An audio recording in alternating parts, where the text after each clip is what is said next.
나는 그날 은행 창구에서 그녀를 처음 봤습니다. 사람들은 악취난다고 코를 막고 지점장은 그녀를 내쫓으려 했죠. 하지만 이상하게도 나는 눈을 뗄 수 없었습니다. 그 초라한 모습 뒤에 뭔가 엄청난 비밀이 숨어 있다는 걸 그 누구도 몰랐습니다. 그 노숙자 할머니가 사실 이 은행의 진짜 주인이라는 사실을.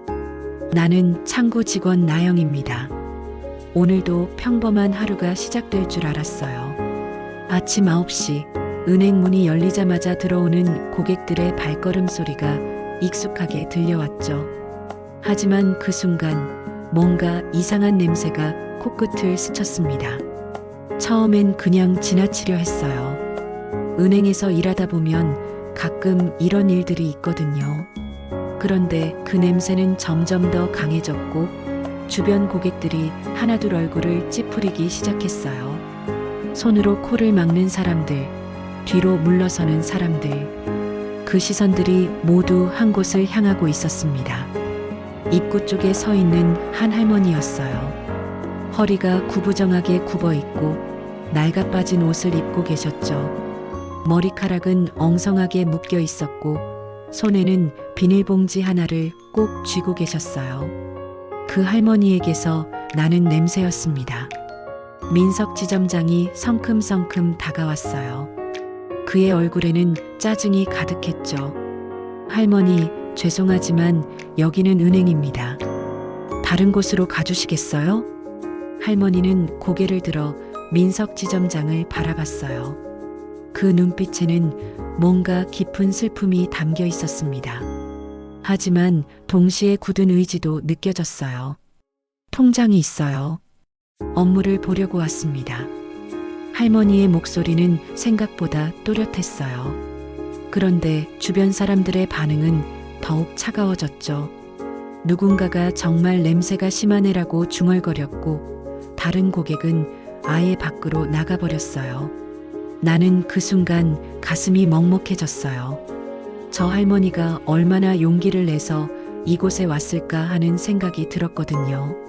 하지만 민석 지점장의 표정은 점점 더 딱딱해져 갔습니다.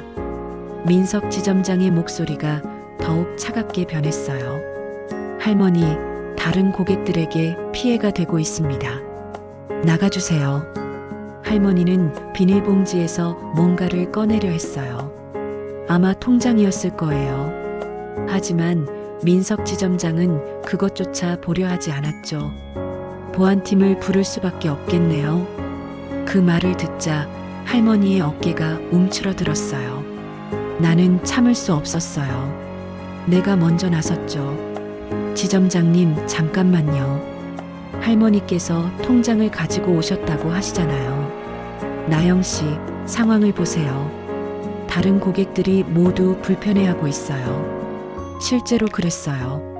대기하던 고객들은 하나둘 밖으로 나가고 있었고 남아있는 사람들도 최대한 멀리 떨어져 있었죠. 하지만 그래도 이건 아니었어요. 그럼 제가 별도 공간에서 업무를 도와드리면 안 될까요? 민석 지점장이 날카롭게 쳐다봤어요. 나영 씨, 당신이 감당할 수 있겠어요? 저 냄새를? 솔직히 냄새는 정말 심했어요. 오랫동안 씻지 못한 몸에서 나는 냄새, 곰팡이 냄새, 그리고 뭔가 썩은 듯한 냄새까지. 숨을 제대로 쉬기 어려울 정도였죠. 하지만 할머니의 눈빛을 보니 그냥 돌아갈 수 없었어요. 맞은편 카페에서 누군가 이쪽을 계속 쳐다보고 있는 것도 눈에 띄었어요. 정장을 입은 중년 남성이었는데 뭔가 심각한 표정으로 상황을 지켜보고 있었죠. 왠지 그냥 지나가는 사람 같지 않았어요. 할머니가 다시 입을 열었어요. 젊은이, 고마워요. 하지만 괜찮아요. 그리고는 천천히 돌아서서 걸어나가기 시작했어요. 구부정한 등, 느린 발걸음. 그 뒷모습이 너무 쓸쓸해 보였어요. 그날 밤 나는 할머니가 자꾸 생각났어요. 그래서 CCTV를 다시 확인해 봤죠. 혹시 전에도 오신 적이 있나 싶어서요. 그런데 놀라운 걸 발견했어요. 정확히 1년 전 같은 날짜에 그 할머니가 우리 은행을 방문한 기록이 있었거든요. 하지만 그때의 모습은 완전히 달랐어요. 깔끔하게 정돈된 회색 정장을 입고 있었고 머리도 단정하게 빗어 넘겨져 있었어요. 걸음걸이도 당당했고 품이 있는 할머니의 모습이었죠. 마치 다른 사람 같았어요. 그날 CCTV를 보니 할머니는 거액을 인출하러 왔더라고요. VIP 고객 전용 창구에서 업무를 보셨고 당시 직원들도 매우 공손하게 응대했어요. 그런데 그 이후로는 기록이 없었어요. 도대체 1년 사이에 무슨 일이 벌어진 걸까요? 다음 날 아침 나는 그 할머니를 다시 만났어요. 은행 근처 공원에서였죠. 벤치에 앉아 비둘기들에게 빵 부스러기를 주고 계셨어요. 어제와 똑같은 냄새, 똑같은 차림새였지만 뭔가 평온해 보이셨어요. 할머니, 내가 다가가자 할머니는 고개를 들었어요. 그 눈빛에서 나는 뭔가를 읽을 수 있었어요. 깊은 상처와 슬픔, 그리고 체념. 어제 은행에서 배웠죠. 죄송해요. 아니에요, 젊은이. 당연한 거예요. 할머니의 목소리에는 원망이 없었어요. 오히려 담담했죠. 혹시 무슨 일이 있으셨나요? 제가 도울 수 있는 일이 있다면. 할머니는 잠시 하늘을 바라보셨어요. 그리고는 천천히 입을 열었어요. 1년 전에 가족을 모두 잃었어요. 아들, 며느리, 손주까지. 미국에서 교통사고로. 할머니의 이야기를 듣는 동안 내 가슴은 점점 무거워졌어요. 아들이 미국에서 사업을 하고 있었어요. 성공한 사업가였죠. 며느리는 한국계 미국인이었고 손주는 이제 겨우 7살이었어요. 할머니의 목소리가 떨렸어요. 크리스마스에 한국에 오기로 했었어요. 공항으로 가는 길에 사고가 났어요. 트럭이 빨간불에 들어왔다고 하더라고요. 나는 아무 말도 할 수 없었어요. 그런 큰 상실을 어떻게 견뎌낼 수 있을까요? 그 소식을 들은 순간부터 기억이 잘 안 나요. 장례식도 가지 못했어요. 너무 큰 충격이어서 정신병원에 입원했거든요. 퇴원하고 나니 집이 너무 조용했어요. 아들이 보내주던 생활비도 끊어졌고 혼자 남겨진 그 집에서 견딜 수가 없었어요. 할머니는 잠시 말을 멈췄어요. 비둘기 한 마리가 가까이 다가와 할머니 발치에 앉았죠. 그래서 집을 나왔어요. 길에서 지내면서 고물을 주워 팔고 그렇게 하루하루를 버텼어요. 아들에게 미안한 마음에 차마 예전 생활로 돌아갈 수가 없었어요. 하지만 할머니, 그건 할머니 잘못이 아니잖아요. 머리로는 알아요. 하지만 마음이 그렇지 않아요. 내가 더 잘했어야 했는데 내가 아들을 한국에 오라고 하지 않았다면. 할머니의 눈가에 눈물이 맺혔어요. 1년 동안 홀로 짊어진 죄책감의 무게가 얼마나 무거웠을까요? 그런데 왜 은행에 오셨어요? 통장에 돈이 좀 있어요. 그걸로 고물상 아저씨에게 빚진 돈을 갚으려고요. 그 아저씨가 제가 주워온 고물들을 좋은 가격에 사주거든요. 나는 그제야 이해했어요. 할머니가 왜 그렇게 간절하게 은행에 오려 했는지를. 그날 밤 나는 계속 할머니 생각을 했어요. 그리고 문득 궁금해졌죠. 할머니의 통장에 정말 얼마나 있을까? 다음 날 할머니가 다시 은행을 찾아왔어요. 이번에는 내가 먼저 다가갔죠. 할머니, 업무 도와드릴게요. 민석 지점장이 인상을 찌푸렸지만 나는 할머니를 별도 상담실로 모셨어요. 냄새는 여전히 심했지만 참을 만했어요. 할머니가 비닐봉지에서 통장을 꺼냈을 때 나는 깜짝 놀랐어요. 그 통장의 계좌번호가 매우 특별했거든요. 001로 시작하는 번호였어요. 우리 은행에서 가장 오래된 그리고 가장 특별한 계좌였죠. 할머니, 이 계좌는 나는 컴퓨터로 계좌 정보를 확인했어요. 그런데 화면에 나타난 숫자를 보고 눈을 의심했죠. 잔액이 50억이 넘었어요. 그것도 보통 예금이 아니라 특별한 종류의 계좌였어요. 시스템 오류일까? 나는 다시 한번 확인했어요. 하지만 분명했어요. 할머니의 계좌에는 어마어마한 금액이 들어 있었고 더 놀라운 것은 그 계좌의 성격이었어요. 그때 문이 열리며 민석 지점장이 들어왔어요. 나영 씨, 업무가 늦어지고 있는데. 민석 지점장이 컴퓨터 화면을 보는 순간 그의 얼굴이 하얗게 변했어요. 이게 뭐예요? 할머니의 계좌인데요. 잔액 확인을 하려고 민석 지점장은 급히 나를 밀어내고 직접 키보드를 쳤어요. 그리고는 더욱 놀란 표정을 지었죠. 이 계좌는 VIP도 아니고 이건 우리 은행이 맞은편 카페에서 지켜보던 그 남자가 은행으로 들어오는 게 보였어요. 정장 차림의 중년 남성, 뭔가 급한 표정이었죠. 상황이 심상치 않게 돌아가고 있었어요. 민석 지점장이 급히 본점에 전화를 걸었어요. 예, 본부장님. 긴급한 상황이 발생했습니다. 001 계좌 소유자가 현재 저희 지점에. 전화 너머에서 뭔가 격렬한 대화가 오갔어요. 민석 지점장의 얼굴은 점점 더 창백해졌죠. 그때 상담실 문이 열렸어요.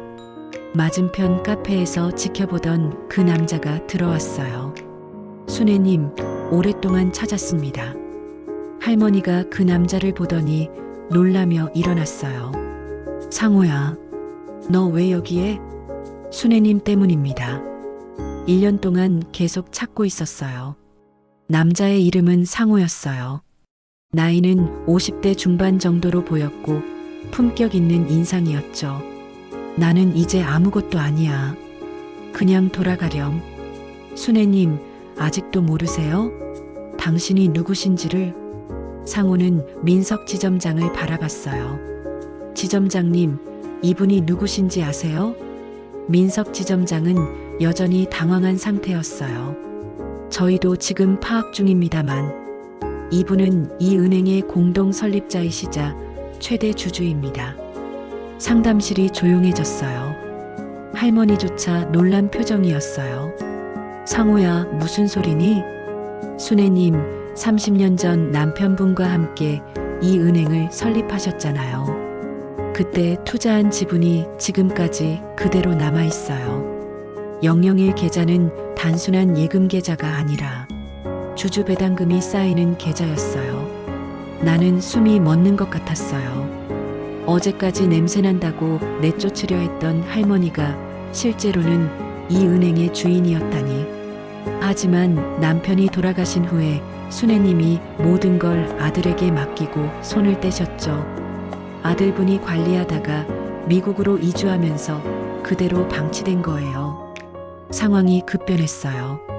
민석 지점장은 본점에서 오는 간부들을 기다리며 진땀을 흘렸고 나는 아직도 현실이 믿기지 않았어요. 할머니, 아니 순애님은 여전히 이해하지 못하고 계셨어요. 상호야, 나는 정말 모르겠어. 남편이 돌아가시고 모든 걸 아들한테 맡겼는데 순애님, 아드님이 이 모든 걸 당신께 다시 돌려드렸어요. 미국 가시기 전에 모든 권리를 순애님 명의로 다시 이전했어요. 혹시 무슨 일이 생길 경우를 대비해서요. 상호가 서류 가방에서 문서들을 꺼냈어요. 이게 그 증거예요. 아드님이 제게 맡긴 서류들이에요. 서류를 보니 정말 그랬어요. 1년 전 아들분이 미국으로 떠나기 전에 모든 지분과 권리를 어머니께 이전한 기록이 있었어요. 순애님이 정말로? 네, 이 은행 지분의 35%를 소유하고 계세요. 사실상 최대 주주시죠. 민석 지점장의 휴대폰이 계속 울렸어요. 언론사들도 벌써 냄새를 맡은 모양이었어요.